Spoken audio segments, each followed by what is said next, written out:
there was a couple of things I wanted to bring up, and I'll have them appearing on the screen. One is the Pierre Jaquet Droz Automata.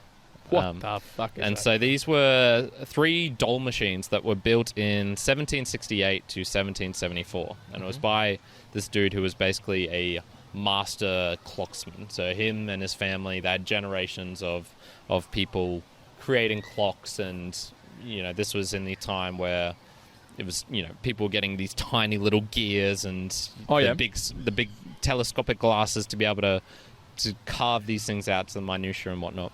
And there's this video of one in particular, which is the rider. So there was 3. There was one a musician. And they were about, big, probably a meter tall, maybe in total.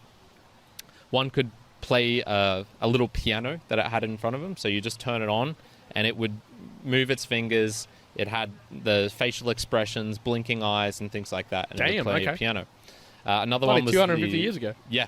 The other one was a draftsman. So this was a guy who had a pen in his hand, and he'd draw a picture. I think it was of a cow, maybe, or it was of an animal, a 4-legged animal, and it would draw on paper this animal, and then it would finish. I think you then just wind it back up, put another piece of paper in there, could redo it. The most crazy one though is the rider, and so this is this little device where you turn it on, and it has a quill, I guess, in its hand, or like a feather pen, and it'll dip it in this oil well, shake off the drops, move it over, write a letter, move with its other hand the paper across a tiny enough space to then write the next letter, and it could write a full sentence, essentially. And it would do this and continuously go back, get more ink for its pen, go back and be able to write a full letter. I'll show you the video after this because it is... What I was just about to say is, so, 1, is it proof of this? Yeah, it's still alive. Like, they still have the actual doll in a museum. I'll bring it up now so you can see what it looks like. What was it? Jaquet Automata. And so 1, that's amazing that exists and that was 250 years ago. 2, I was going to say, where is the proof that it was 250 years ago? It would have been written in panels or like, in the dates of the...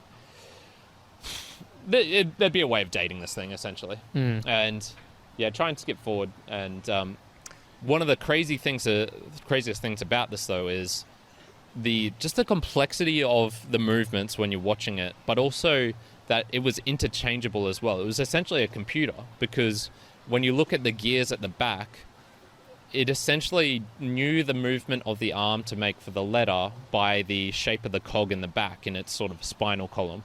And when it came across, so it would sort of, I think, basically revolve around a cog. Once it had finished that movement, slip down to the next cog and then revolve around that. And this was how it would know how to go from one letter to the next.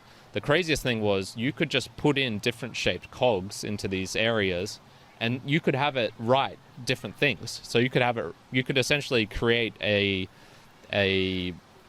unique sentence based on each letter and just interchange them roughly. There's probably more complexities. Maybe you needed to add in different things to know when to put a space in and when to go down to the next line. But I was just blown away. My dad sent me this, and I was just blown away that someone could create this thing, 250 years ago.